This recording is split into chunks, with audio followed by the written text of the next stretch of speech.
Christy. I'm with ETC, so we're going to talk to you about your ETC lighting system, which controls pretty much all the lights in this space right here.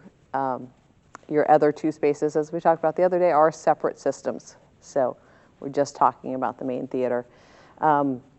We have several forms of control. We have some occupancy sensors, we have some button stations, we have some touch screens, and we have the console. So we're going to kind of run through what all everything in that controls. Your occupancy sensors out here just turn on step lights and stuff like that, just to be like if somebody walks in, safety purposes, we just want to make sure that's on. You have an occupancy sensor in the pit by the pit elevator. So if somebody comes up to that elevator down there, it turns on those lights so they have light to see there. That's pretty much it for occupancy. You have no photocell in the theater, obviously, because it's a theater. And photocell would not make sense in here. Your button stations basically control whatever area they are in. So if we go, I think, yes, we have one back here on this wall. If we want to just play with one, we'll show you a couple things about them. Of course, I pick one that has stuff in front of it. So you'll notice there are both green and blue lights displays on here. Anything that's green is controlling a white light. Anything that's blue is controlling a blue light. So it's kind of, oh, that's quick. They are also set up to automatically, if you turn on the blue lights, your white lights are turning off. And if you turn on the white lights, your blue lights are turning off.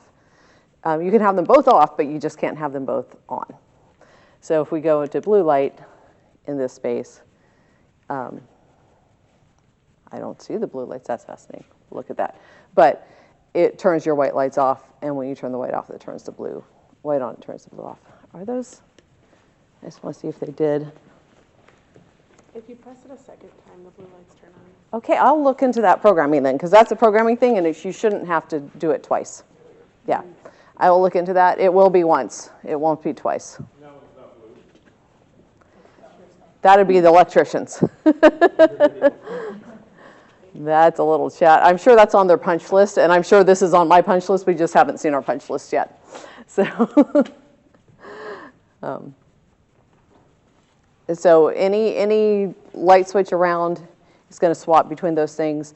The house ones, I think it's between a preset 1 and a preset 2, as opposed to between blue and white, because you don't have blue for out there. Wait for that. Awesome.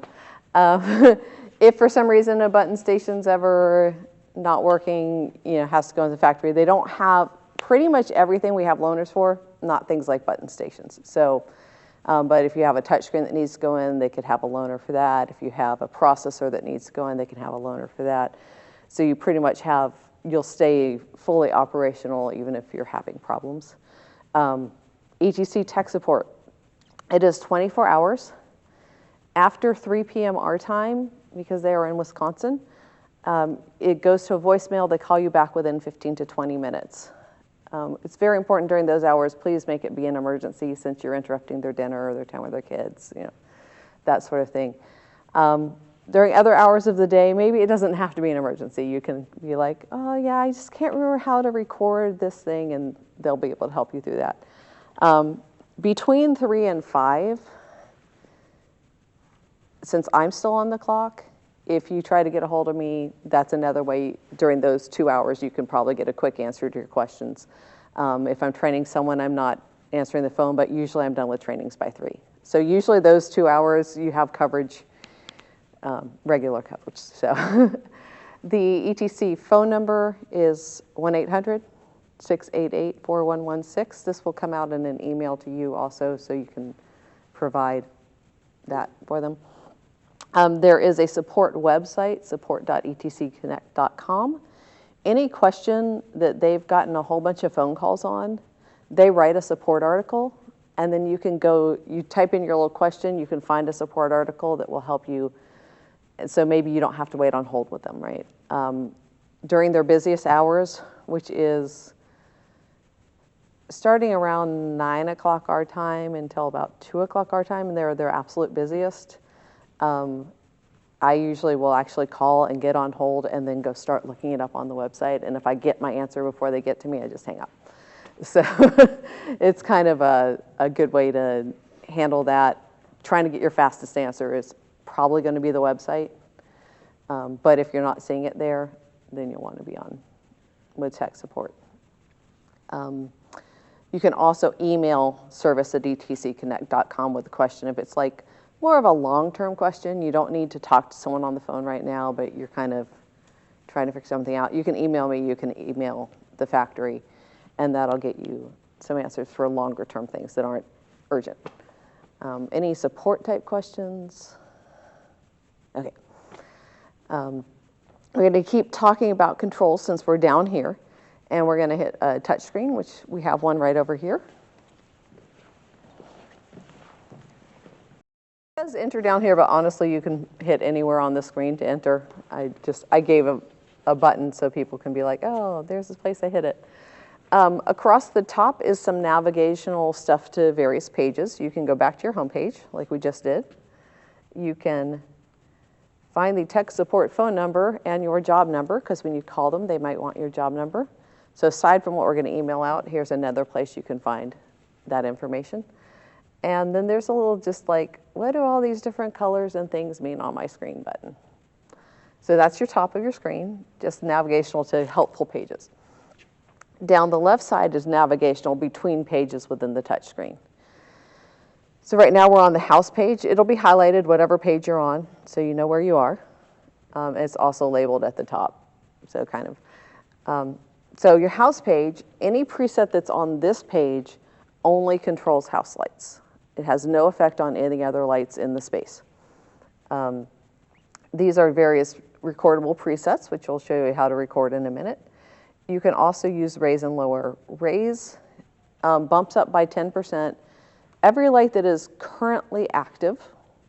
So if you have lights off, it's not going. If you have a set of lights off, it's not going to turn them on. If all of the lights are off, it will start turning all of them on 10% at a time.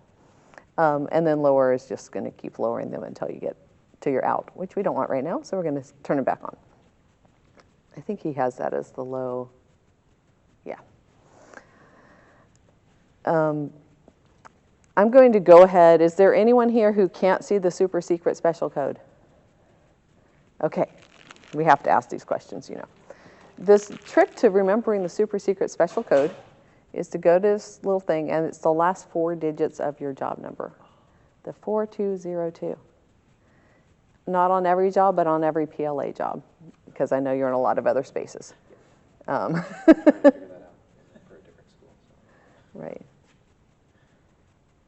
Oh, by the way, I did not do that school. I double checked at home. It was Mark Peniston. Okay, so this specials page, which you have to code to get into, has a lot of extra special features on it. This console control, so I want to talk about how the system thinks for a minute. All of your touch screens, your button stations, your occupancy sensors are considered to be internal sources of communication to the system. Your console is considered to be an external source of communication. The way the system works is in its normal mode, in everyday mode, whoever is yelling loudest wins. So if a touchscreen says be at 50% and a console says be at 75%, it will be at 75%. That console drops down to 0, it's now at 50 because the touchscreen is still yelling 50.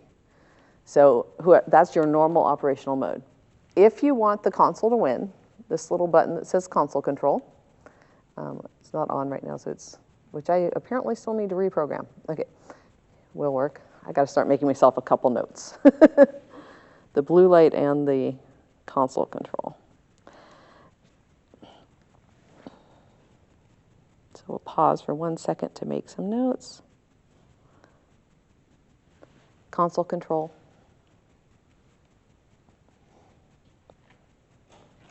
Blue light button. Okay. So what it will do is anything that you have patched into the console, well, the console will not have precedence. So even if this says 50, if the console says 0, it will go to 0. If it's not patched into the console, then the touchscreen will still be able to control it fully. I say this because you probably don't want to patch your work lights into your console if you want to be able to use them from all the button stations when you're in console control mode. So that's one thing. Show mode will turn off all your white works, turn on all your blue works. It temporarily disables the house occupancy sensors, so those lights don't turn off with no movement. It does not disable the pit occupancy sensor because we want that one to always be active. That's a safety issue. So that's show mode, and then after 6 hours, show mode, oh, it also locks out all your house button stations, the public access button stations. And then all of these stations back here, it blocks out all of their white function, but their blue function is still there.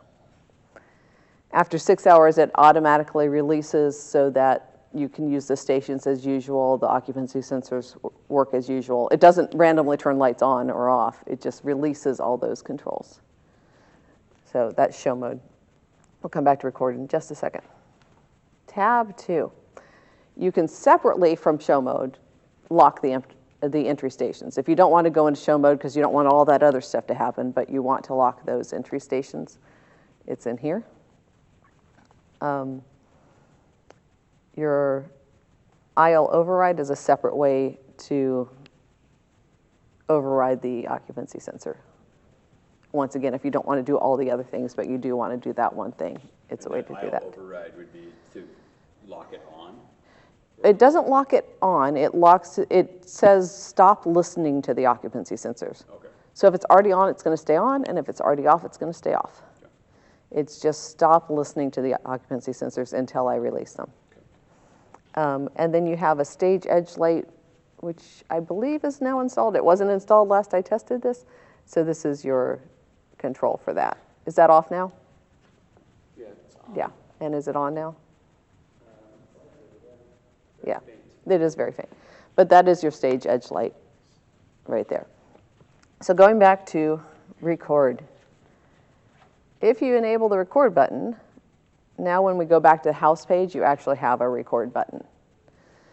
So what you can do, you can come to our channels, and you have various, these low, high, rear, and rear. It's just various side lights, I believe, on those. And then you have your actual overhead lights. You have apron, row 1, 2, 3, 4. So you can kind of, say you have a screen and you want these out, but you want to keep the rest on, and you want that to be a preset you're going to use all the time. You can come back to here, you can hit record, and you can choose which preset you want it to be on. And once you hit it, it re-records. Now you can just go straight back to it every time. We're not actually going to re-record anything right now. And you'll notice it stopped flashing because I didn't tell it to record something. Or you can be like, oh no, I didn't really want to record, just hit it again. You'll want to obviously have that disabled and invisible 99% of the time. You probably only want that visible when you're actively recording things. And then, yeah, so that's all your house light, various house light options. Those are easy to see from the touchscreen in the booth. You can play with them and see what each one does.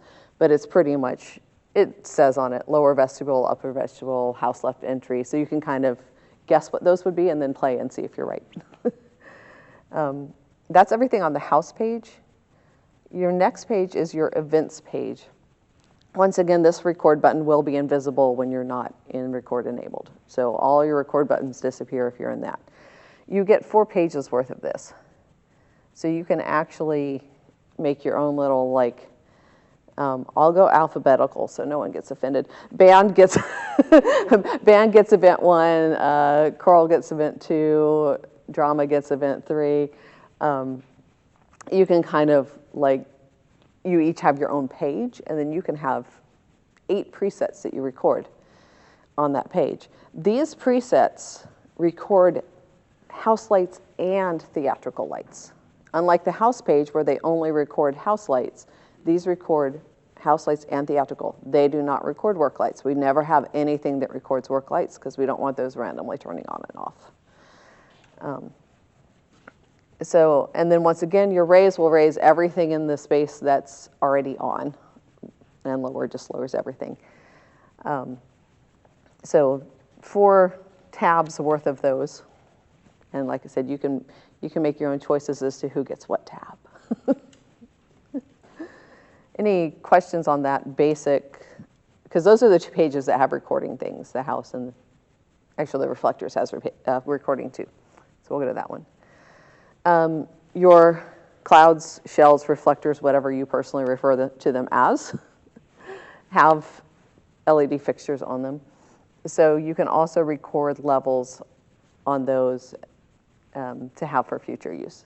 You only get 3 presets on those because how many do you need for those 3 rows of shells? For channels, it's each individual downstage, midstage, and upstage.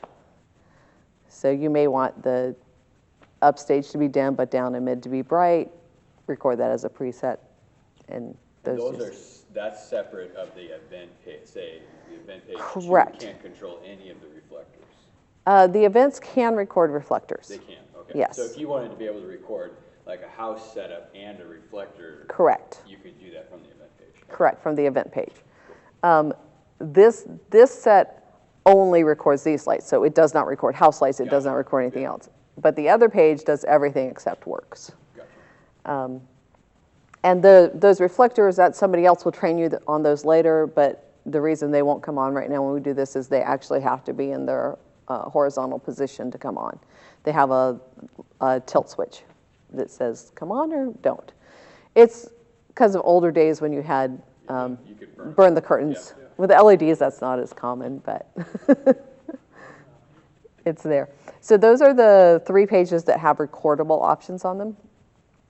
The works page, it's not recordable things. It's just actually your various work lights, first, second, third, fourth.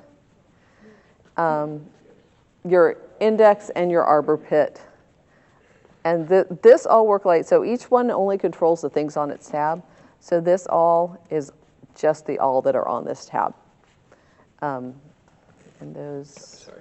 There they come. Index? What's that one? Your rail. Okay. And it's called different names with different people. PLA calls it the index.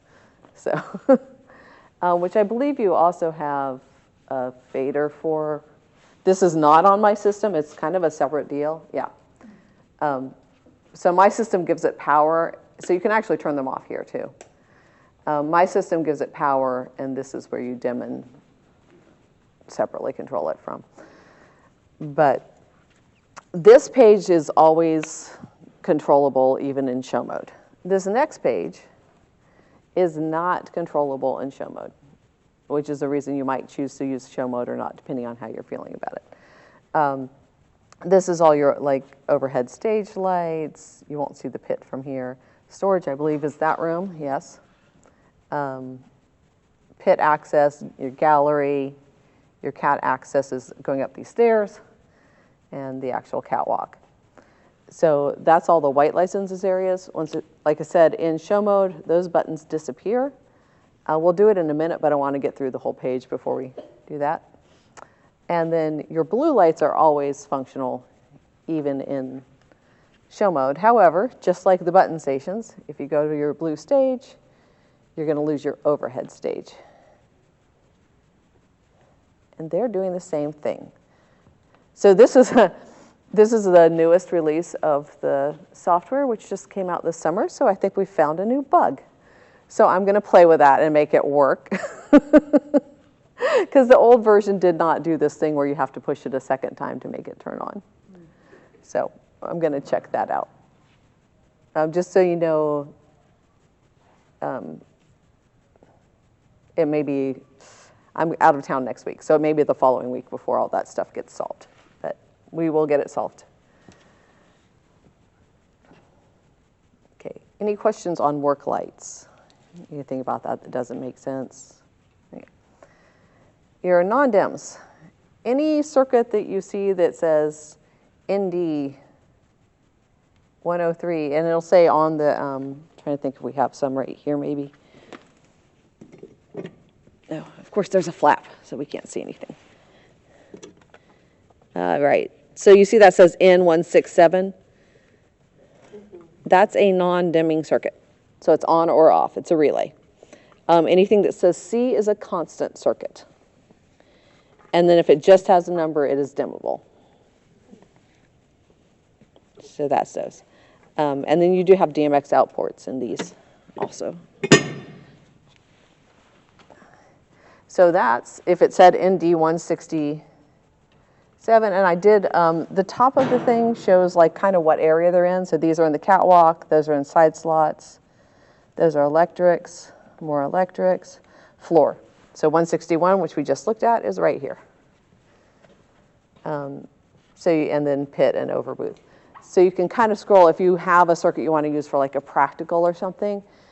Right now, they all automatically come on when you turn an LED fixture on, because we didn't know where everyone was going to be plugging everything. So, but you can come in here, you can use the touchscreen to turn them on and off, or you can patch them into the console and be able to control it that way.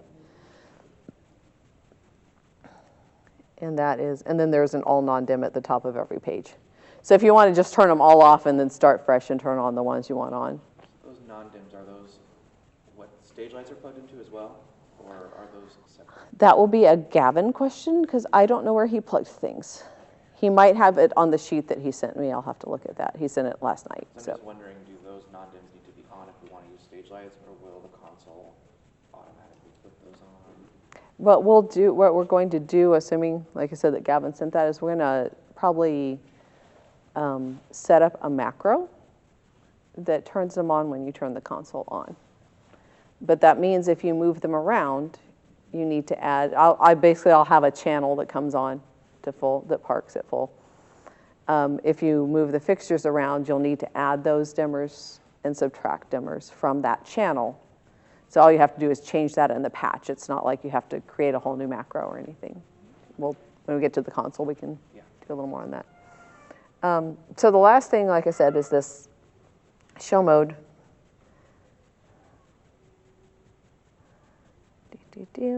So like I said, when you go on, like this is on that first page, so they won't turn off. You have to turn those off manually if you want them off. So your blue lights came on, all your white works went out, and you'll notice, like I said, this page went away. You don't have a green top button over there anymore, but you'll notice there's the lovely word panic. Because if you do suddenly need, and if our house lights were out, we'll just put us in the dark for a second. So if you hit panic, we're actually going to get house lights, we're going to get work lights, it's going to release all the stations so that you have control of them again. Just you have whatever your medical emergency, whatever happened that made you cause a panic button, you have a way to quickly get everything into a state. When you talk about console control, you're referring to the console up in the booth? Yes. Okay. And Yes. is that the only console, or is there one mid-stage? You can, Or mid-house? there's a place to put it mid-house. But right now there's just one. But there is just one console. There is also a, I don't want to say that, I have to look.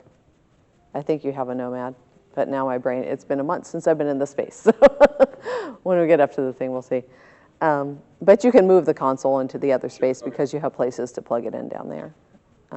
You could also technically plug it in here, because I'll move this real quick. Actually, we'll talk about the rest of this rack while we're here. Last thing on the touch screens, if you kind of pull forward from the bottom, it'll tip out, and then you lift off. There's two little hooks right here that these hook onto. Hello, camera. I don't know if it can see that, but that they hook onto.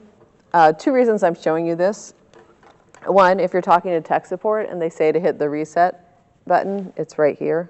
Use a paper clip once again, a tip of a pen to push the reset button.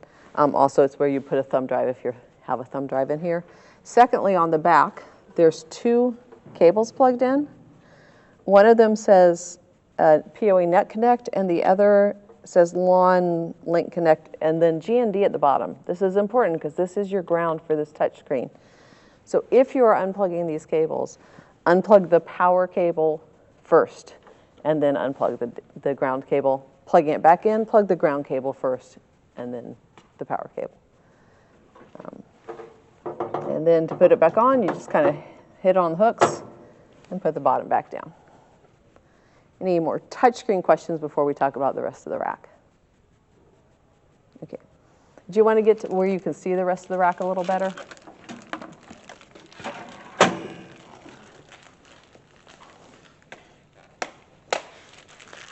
Just to make life a little easier. Cool. All right. So most of the things in this rack are my purview. The one thing that is not is this rigging controller. I don't know if you've already had that training or if that's future training, It's next week. but that's next week. The other things you have on this rack, you have these lovely little lights. There's a dimming on them, and there's on-off on them. So those are lovely and fun. We have a clock, which let's see how accurately it has kept time for the last month. Pretty close. I may have been off when I said it. So you have a clock, and then you have a timer. So if you have acts that you need to time or something that you want to time, right over here. Skipping that because that's not us. You have a shelf, as we saw, and you have a drawer. This stuff that's in here right now is just the stuff from the UPS. You may want to toss it, but I don't like to toss it until you decide you're tossing it. That's up to you. Moving down, and this is why I said you could plug in the console here. You have an ETC net port, which I had my computer plugged into earlier. That's why this is here. So you could plug in the console there. You do also have DMX outputs. If you had, as we keep saying, a remote controlled, a DMX controlled fogger, or you know, something else that you want to have hooked up right here, you can actually run it out of there. And you also have DMX inputs if you're using something other than our console to DMX control it. You have fixture test, and then you do have equipment power. So if you had a console here, you could power it off of here. You can run the network in there, and you're ready to go. And then you have the UPS, battery backup and surge protection. For basically, it's for those and this stuff right here. This touchscreen is powered over the network switch. So it's just backup and battery protection for all of that. Okay. So other than the console, are there any control type questions? We're still going to go hit the back end and talk about all the back end equipment. Are there any non-console related control questions? Okay. So we're going to head up to the electrical upstairs. Okay. And Dimmer room? dimmer room, yes. And talk about the whole back end of the system. And then we'll take a little brief break, you know, if people need to use the restroom, whatever. And then we'll start on the console. So, about gateways. The gateway is your DMX output from the network switch. What's important on these is there's an IP address, and they all have to be unique. So we have given them all unique IP addresses. And currently, if you look at it, if the IP address is 117, it goes back to network switch port 17. If it's 24, it goes back to 24. So I made them match up so it's easier troubleshooting for you. The second important thing about them is each port can have its own universe. And knowing what universe things are in is important. A lot of your LED stuff is in universe 3 and 4 because of space, because we had a lot of stuff in universe 1 for architectural. You can change on here, there's a little check mark. If you're adding something, if you're putting something in a new place, if you go down to setup and hit the check mark, we'll wait for that. Okay, so it's telling you how to change the universe on these. So the check mark gets you into the menu, and you want to go to setup and hit the check mark again. And you go down to the ports and you hit the check mark again. And then you choose which port you want to, this is port 1, you can kind of see up at the very top. and you just go down over to the universe and you go up or down to take it to whatever universe you want it to be. We're going to just X out of that because we don't want to change it. The other things you can do on here is turn the RDM on and off. RDM is remote device management. So if you wanted to be able to readdress a fixture from your console, it would need to be on. The thing is, when it's on, there's more and more noise because it's basically constantly sending out things saying, hey, who's out there? And everyone's going, oh, I'm here, I'm here, I'm here. So it's a lot of noise if you have all of them turned on, the RDM on, and all of the fixtures talking at once. So you generally want to leave it disabled unless you're intentionally using it, just like the record button. You want to leave it off unless you're using it at the moment. So, and those are kind of the only two things you're likely to deal with within this box. But I wanted to at least stop by and show you those as we saw them. So we're going to keep heading up to the demo room. Rack for this room. Yay. You're asking how many switches. So we got 1, 2, 3. I was correct. 3 switches. So everything that's in here, once again, you have a UPS to back things up. This is the processor. We're going to talk more about that in a minute. This little lovely bit right here, this control server and conductor, it's actually logging everything that happens in the system forever and ever from the time it was powered up. So if you're talking to tech support and they need to do a deep dive, this processor holds about 36 hours worth of information. So you can pull a file if it's like, it happened 2 hours ago, and you pull a file from here, they'll be able to. Remotely? Yes. Cool.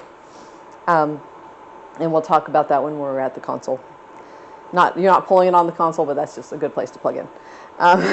So about 36 hours, and you can pull that information.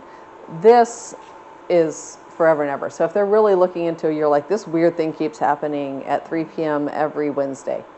I'm making that up. And there's nothing, I don't have a timed event. I don't know why it's going on. You can send files to the factory and they can kind of help delve into what's going on.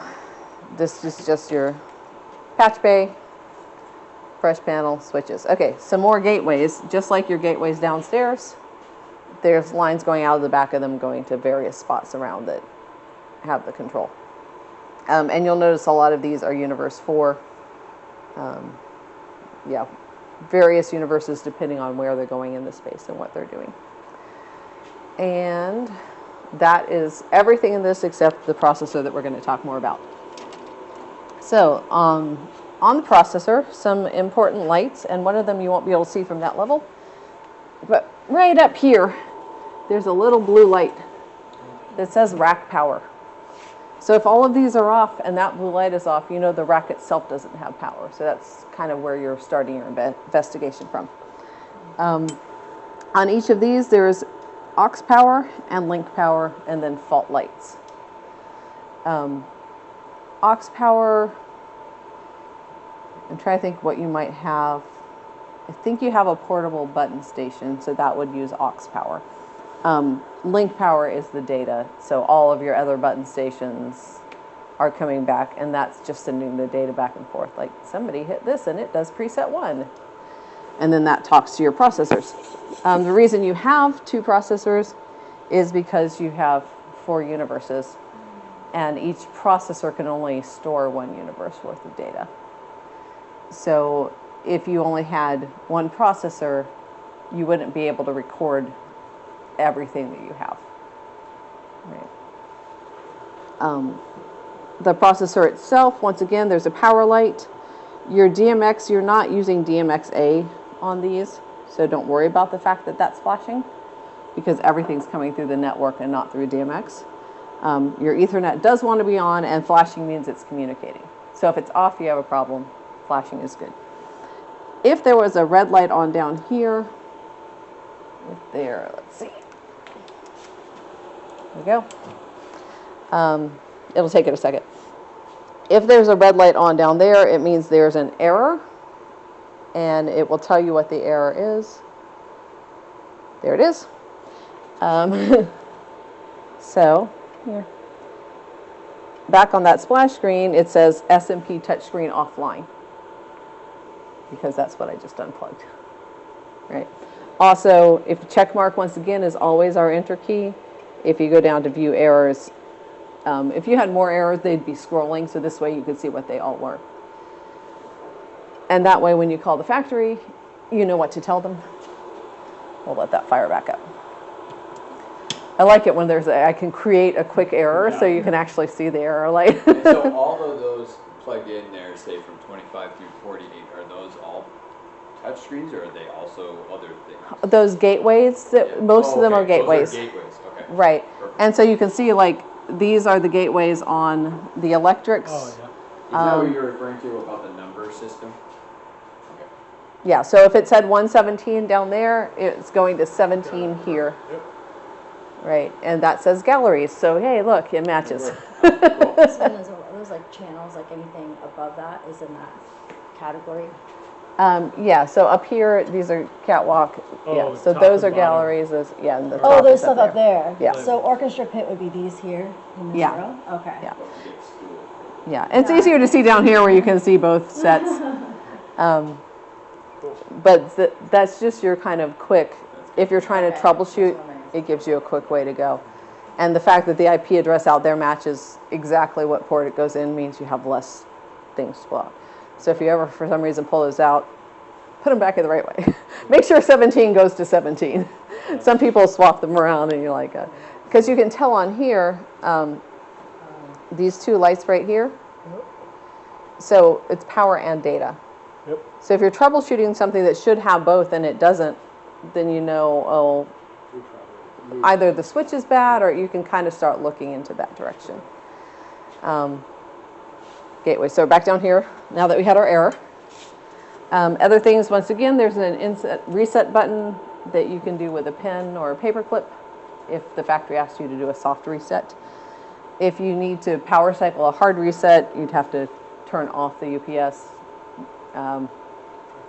Give it, 20 seconds, turn the UPS back on. If you just unplug the UPS, it'll go for 90 more minutes, so you don't really want to do it that way. And is there anything that we need to know about that needs to go on or off before that would get cycled? No, it's fine, because it's just like losing power. It's not you're not gonna lose data, you're not, other things in here, there's a little light bulb button that always takes you to a quick page of being able to control things. For example, in here it's presets. You can choose like house presets, and you could actually run house 1, house 2. You can actually run those I went to events. You could actually run them from here. Oh, that includes both, right? So house 5, you can see Panic is altered because we played with it. That's what we did last, actually. So it's a place that if for some reason everything else isn't working, for some reason none of your button stations, so like this went bad, right? You could actually control your presets from up here, last ditch effort, just to get something going. Hopefully you won't have to do that. And that's so last ditch because you could also do it from your computer plugged into the network jack, which we'll show you later. But it's good to know it's there in case you do it.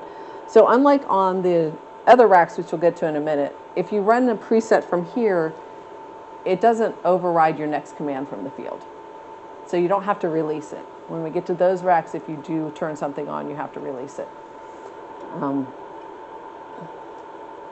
So that's the light switch is a way to control things. The about button, if you're talking to the factory and they want to know some more things, for example, the version info, you can come right in here and you can read the numbers off to them.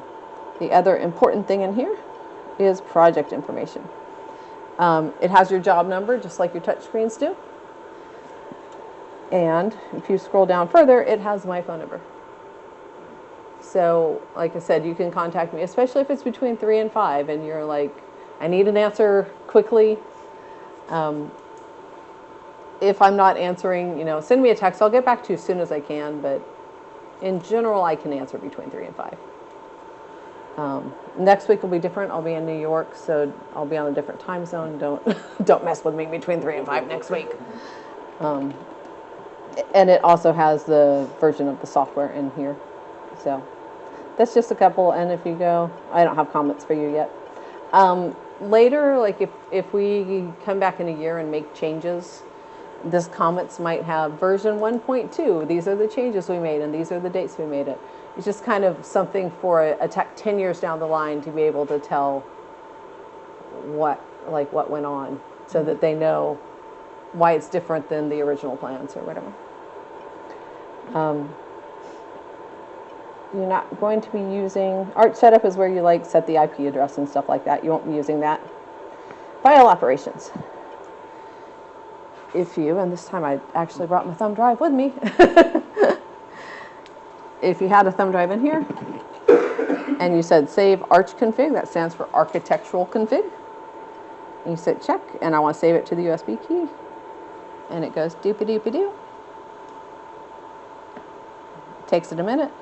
And so if we say, hey, save the config and send it to me, this is exactly what you do. And then you put in your computer and you send me the config. And then I make whatever changes you asked for, I mail it back. And instead of saving, you would load from. So that's if we're doing that kind of a thing. If the factory asks you for log files from here, and you're not doing it from the computer downstairs, you don't have it hooked up or whatever, same thing, save log files to USB from here.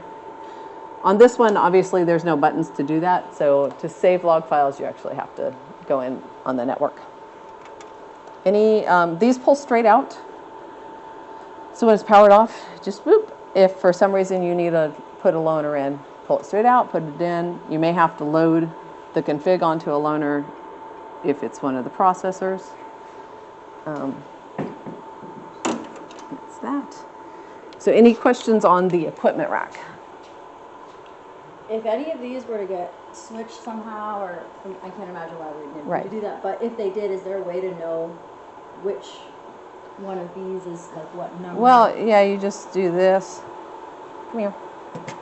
And you go, oh, hey. It's connected up there. So Right. Okay, so they're just tucked in there and connected up top. Right. I see. Okay. Right. So that's where you just want to make sure that it matches. Right. Okay, I And got that's just for troubleshooting. It's not really, It Right. doesn't have to be matched. It's just, it makes life easier if it is. Okay.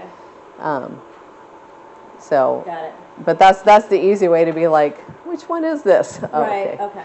But you can move, you can move this down here. It's not going to affect anything in the real world. It only affects stuff in this right here. Yeah. And that's why if you did have a switch go bad, a port go bad, you can always just plug it into a different port. Got it. If the switch goes bad, that's a different thing. As we said Wednesday, but you weren't all here. The switches are a standard PoE switch. So you can always replace it with something from the IT department if you were having a problem need to replace. It's a good idea to make sure somebody gets it into the right IP range, though. So you could even match the IP number of the one you took out so that you know you're not overlapping something else. You may have new switches without the right IP. Yeah. Other thing I'll show you in the back real quick. Assuming there's a little latch back there, so if you want to open it, you have to unlatch it. Right in here, right on top of, oh, it's not there. Let's see what we have in here. Yeah, this is just the control information for, and this will be in the book that you guys get too, or you probably already have, I think. Yeah, it's just the setup for the control server sort of thing. I just kind of hide things in here so that people have them later. You also have some spare, since we didn't, on these gateways, we didn't use all the ports in back. If somebody ever runs another wire, with Cat 5, you have to use these push down connectors. So your spares are just in here if you ever add wires. Things that we like to do to make your life easier. Yeah, and that's all the things I hid in there.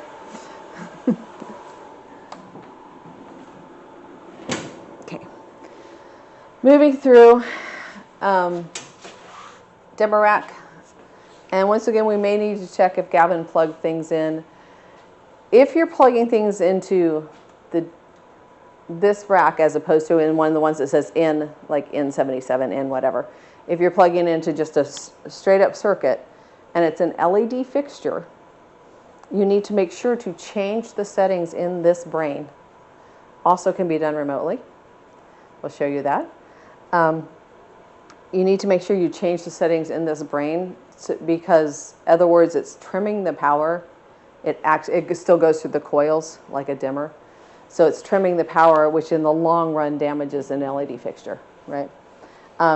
If you switch its mode, these are special modules that can do either dimming or relay. If you switch its mode, then it's giving that full power all the time. These have an on switch.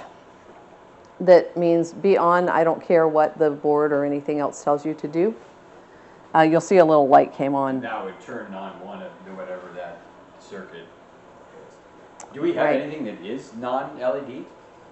Not right now. So for right now, I'm going to set up the whole rack to be. They're just all in the relay? Right. Or whatever you refer Right. to it as. Okay. And we'll show you in there in a second how to do that.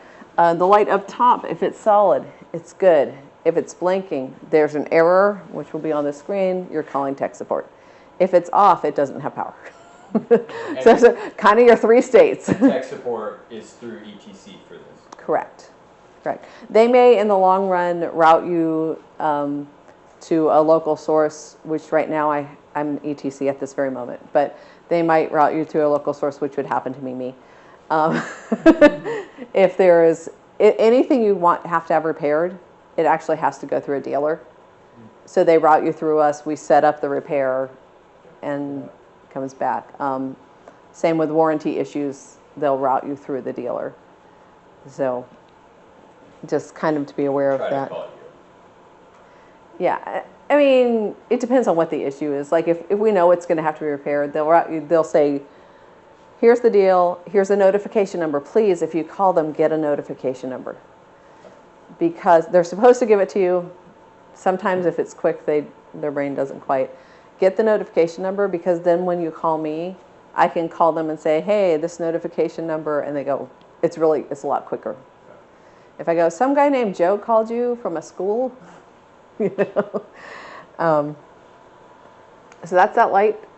You have just standard breakers right here. If they're off, it doesn't matter what we're telling it to do. It's not going to come on. It'll say it's on, but it's not. Oh, it's the bottom one. That's why. There we go. It won't come on. So it's easy when you're cleaning these to accidentally bump these into the on position. So what I told the other space, and we'll tell this space too, these come straight out. You can blow them out with an air compressor, as long as if any moisture gets in it, just make sure it finishes drying before you put it back in. Right. And as long as you keep these clean on a regular basis, you probably won't have to clean these. But I would check these after half a year, and then after a year, you have to power off the rack, which its power is listed right here. You have to power off the rack, then you can pull the modules out. I use a shedless paintbrush actually to brush the dust out of them, because it doesn't damage any circuits in this type of a board. If you use an air compressor, like I said, there can be some moisture in that. It gets a little sketchy there. But if you take them out after a year and there's still no dust, you know, maybe you need it on a 4-year schedule. I went into a space 5 years old, still perfectly clean on the inside, because they'd been doing a good job keeping these clean. And it wasn't a particularly dirty space. I think this room's not going to get particularly dusty. When it's next to a wood shop, then I'm like, clean it every month. You know? So it kind of depends on your space, which is why I can't say, this is how often you do this. Moving down, these modules are all interchangeable as far as this rack is concerned, because they are all TR20AFs. It doesn't care if it's here or here or here. That's not where the information is stored. These are just bricks with components in them. They have no brains to them. The brains are all here. On here, once again, it's a little bit different, because checkmark gets you in, but it gets you into whatever screen you're on. You actually have to use these individual little buttons to set up stuff. So we're going to set up. And we want to set up these dimmers.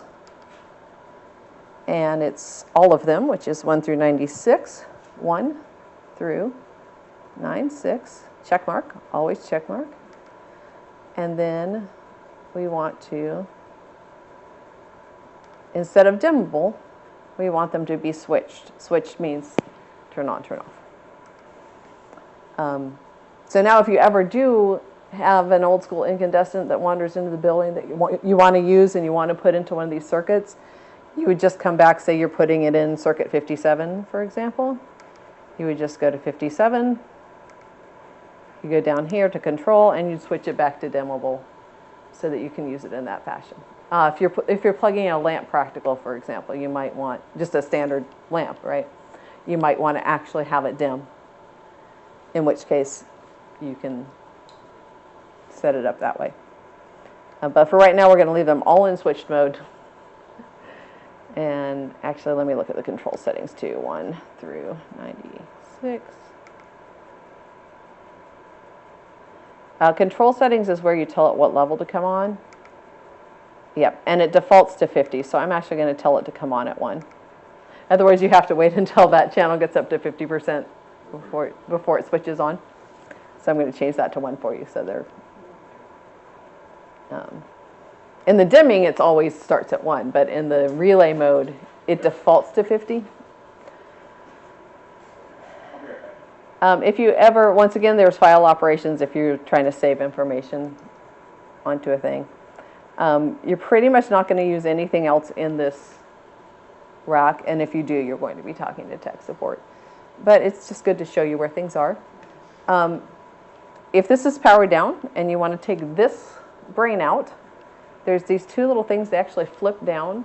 It pushes a pin out in the back, which kind of puts it out just a tiny bit. So you can pull it out. What's important about that is before you put it back in, you want to flip these up so the pins retract, or you could bend the pins, right? So you want the pins retracted, so these in this position when you're putting it back in. Right. And that is a dimmer rack. So where's the power off for that? It is LP3A, which is probably in the basement. Oh, it's over here. So, Okay, good. right, you're going to be talking to electricians if you're powering these things off. But they all have labels that tell you exactly where they are, unlike some older schools where you end up hunting the whole building until you find it. And then it's in a different wing than the theater. It's always fun. Dimmer, your relay panels, a little bit different. No filters, nothing to clean. Oh, this does have a fan up top. I didn't mention this yesterday. There is a fan up top. Don't let people put things on top of this rack. Because it pulls the air in through here and then spits it out the top, and that's what keeps everything cool enough. So don't let people store things on this. It's okay to have things stored on top of. This, not so much. I think that up there, by the way, that thing that's on top is a blank module.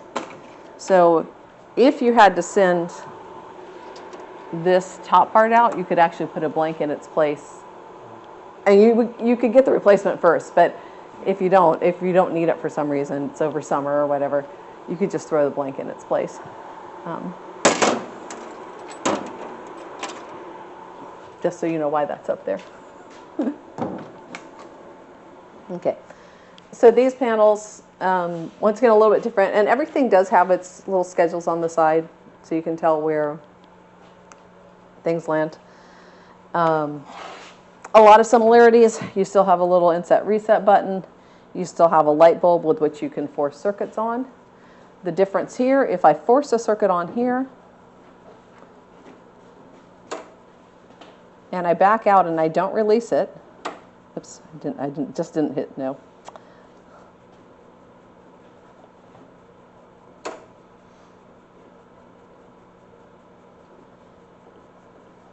You'll notice in this left corner, there's a little black box with a little L in it.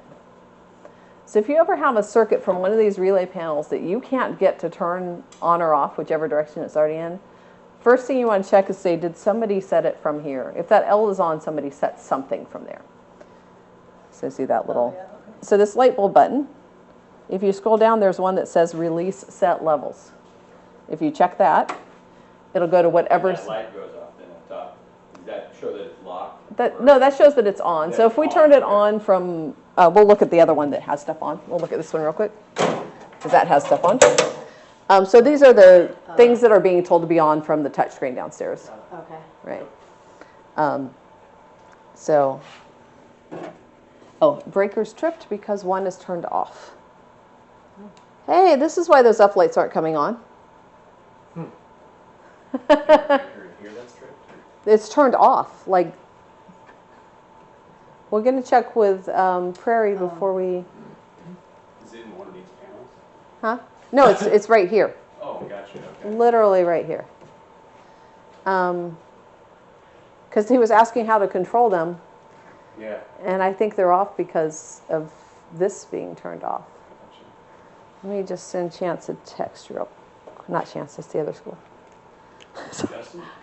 Justin, yeah. Oh, I can't send him a text. No, there's no service here. Yeah. I've got Wi-Fi, so I can. Okay. Yeah, if we can check with him as to, can we just turn that, like, is there a reason it's turned off? We can turn it on. So once again, our arrow light is what showed me that. We have an arrow light. I'm like, what's the error? It says breaker's tripped. I'm like, oh, who's tripped? You. But it's actually physically turned off. It's not like that error, if you turn anything off, it's going to say breaker tripped. Mm-hmm. Right. Regardless of whether it tripped itself or you tripped it. So that was our, see, I'm glad I switched over to this rack.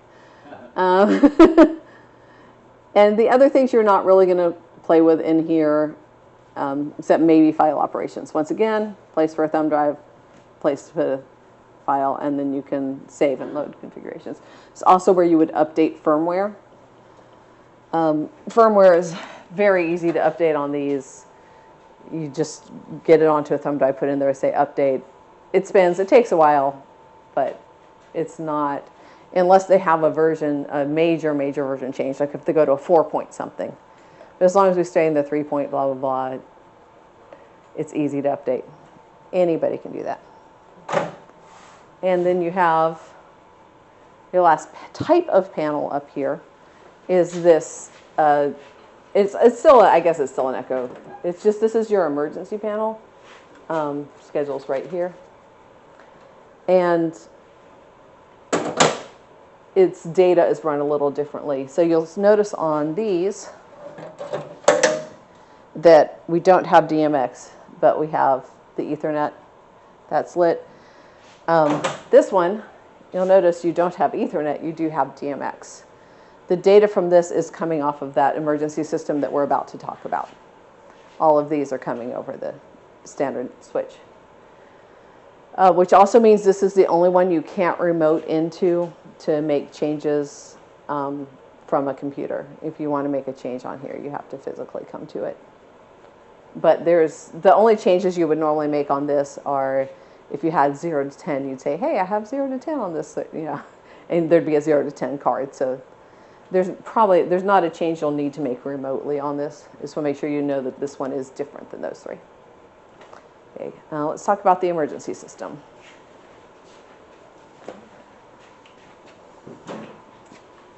So because we have DMX controlled house lights, it's no longer enough to have them have emergency power when you have an emergency.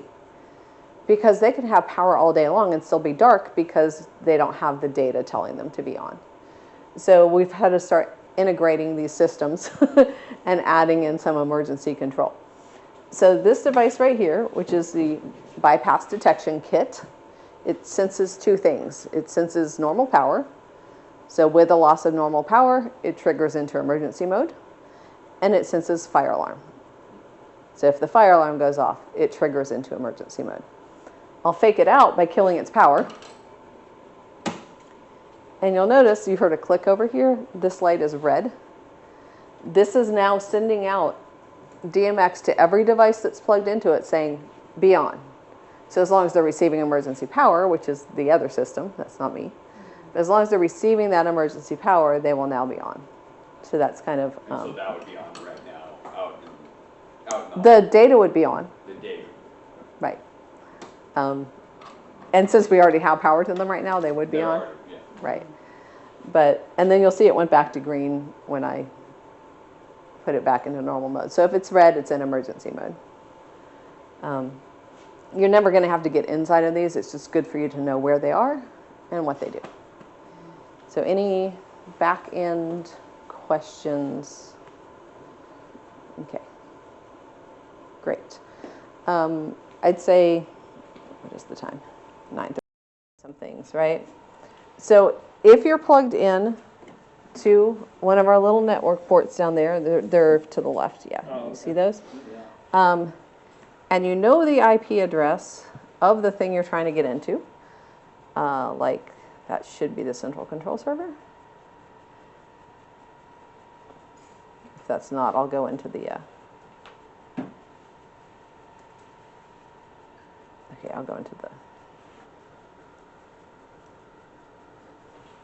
processor.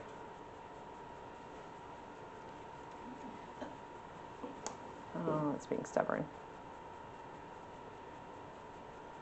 Okay, I'm going to find out its IP address first real quick.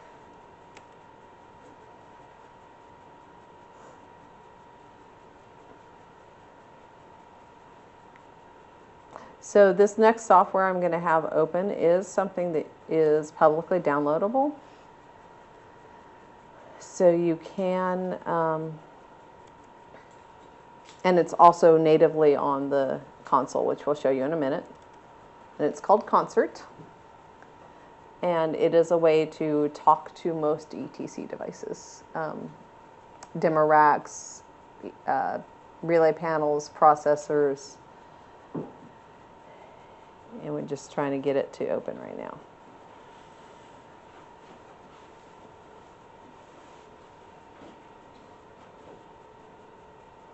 And then when it opens, it's you're going to have to tell it to ding. Okay. You'll see there's all these little devices down here discovered. So they all exist out there. But you're going to have to tell it, well, show it to me on the screen. So you want a network map. And then wait for it to wake up.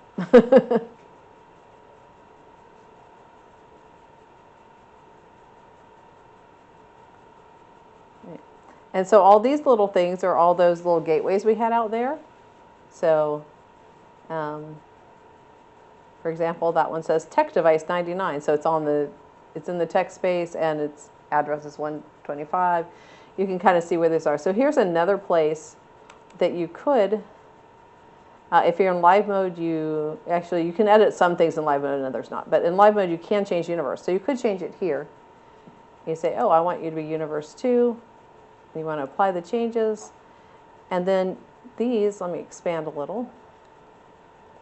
You notice these all have green dots. And that one has a yellow dot. That's fine. That one has a yellow dot. Well, no, it doesn't. It's synced. But so if it's yellow or red, it means it's not in sync. If you live edit, it should sync automatically. If you don't live edit, cancel. If you don't live edit, which I recommend not live editing because it's just always better, it'll turn red. And then you actually have to send it its information. If you hover here, it says send.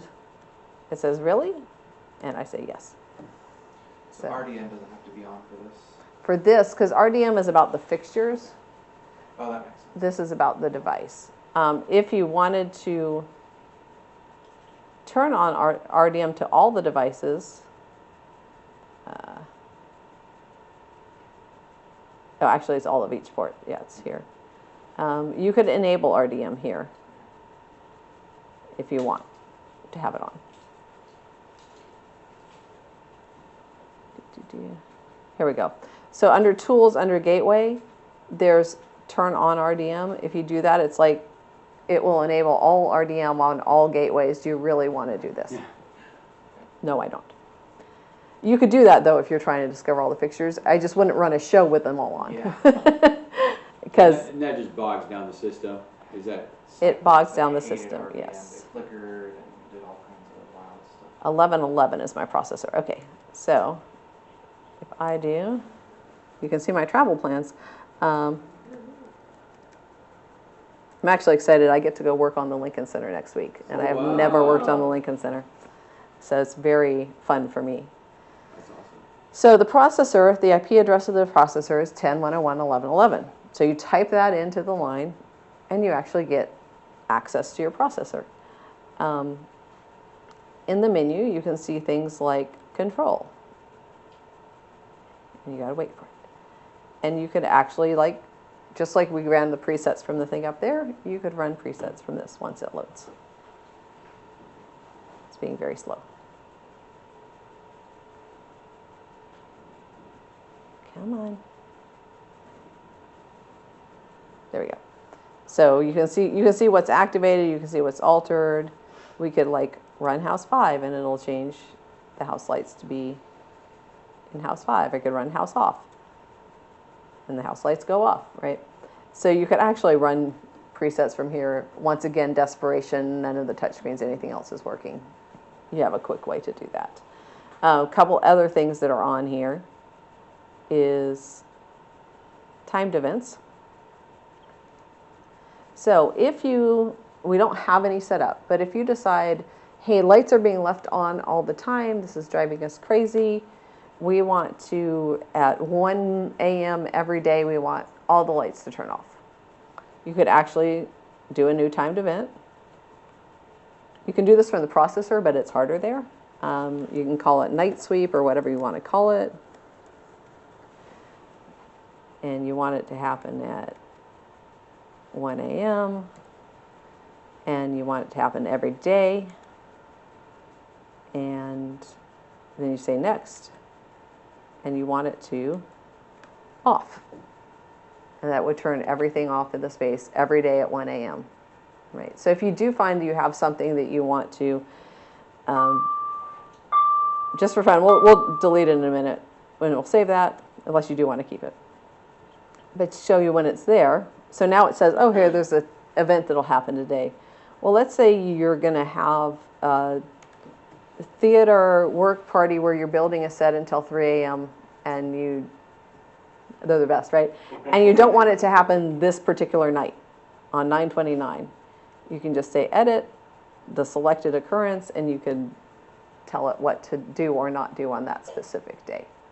And is that, that's through your browser, or is that still in that concert? This is through the browser. That's through the browser. Yeah. So that's the straight up through the browser. Just like as a normal accessing an IP. Yep. Okay. Right. So that's, you were asking about ways to get into things. That's how you get into that. For the, also the reason it's so slow right now is because I'm doing it in both concert and the browser. So it's a little like, just so you know why that's so slow. The CEM, where we had that switching things into switched mode or normal or in a dimming mode, you can actually do that here also. Right, you just come to the specific one you want and then send it and say, we're going to do it that way. So you don't have to be at the rack if you have a computer hooked in. That's with concert. Concert. Right. So that and the RDM are the two things that concert is most useful for. So were there any other questions about remote access? So here's our racks right here. The relay panels also. They're right here. And here's a central control server. That's the other one we were talking about that I needed to see its IP address. 1010. Okay. So you can, once again, you could do this on the browser like I did before, or you can do this from concert. Same thing as what I was doing from the browser. Both acceptable. Okay. Both acceptable. Even those timed events that you talked about could be done in either. Yeah. Yeah. So once again, here's your menu for your central control server, and you can. The thing I didn't show you on the other one was the log file, so we'll look at that because we looked at timed events. We looked at. We're not going to play and set up, but you can actually see everything that we've been doing. This is just the most recent things we did. But you can retrieve logs. If you retrieve logs from here, it retrieves, I think, about a week back. I think you can set different levels, but I think it natively does about a week back, sent to the factory.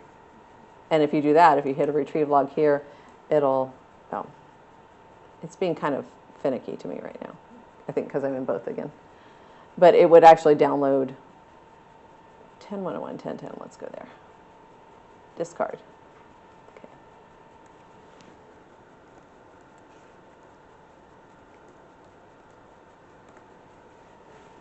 There we go. This is for my browser.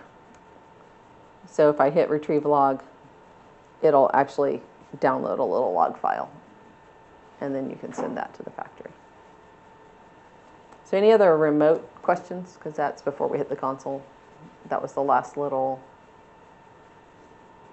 cool things that you can do remotely without having to go into the upstairs, climb the ladder. You could do this, you know, stage manager's panel where I said there's a network plug there. You could be plugged in there and do it. So just anywhere in the room. Okay, we're going to move on to the console then.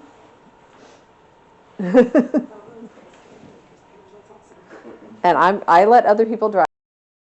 Okay, back of the console. You're not using any of these DMX ports because you're running over the network. You are Ethernet port. You have USB going to your wing. You have USB going to a mouse. You have USB going to a keyboard. That's all on the back of there. And you also have your monitors hooked in back there. The last little bit over here, which is actually on this side, is the power. For this console, there is a rocker switch on the back. That's not your everyday on and off switch. You only use that switch if you're going to like physically be unplugging and moving the console. Okay. But if you are physically unplugging and moving the console, turn the rocker switch off, or turn the board off, then turn the rocker switch off, then unplug it. Move it, plug it in, rocker switch goes. So that's just if you're using that. So I will now tuck this back under the board where I always leave it. Always cover your board if you're not in use.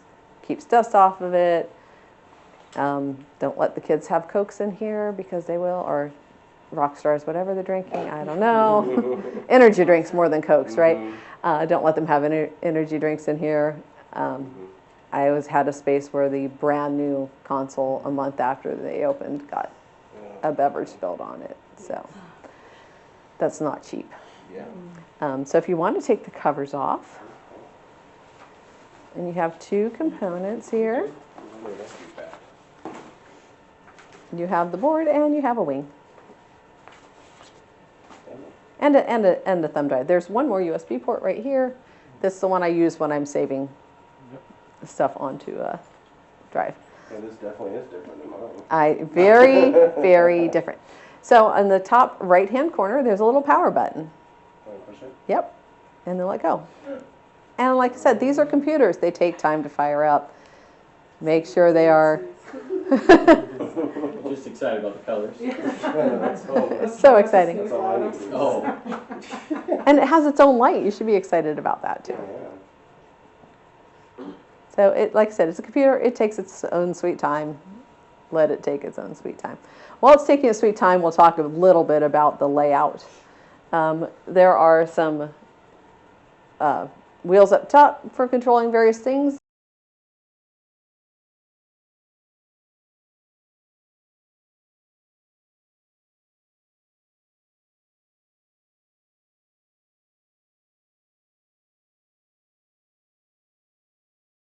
So for spares, there's spares for each space. So they're actually labeled on the boxes. This says like studio spares.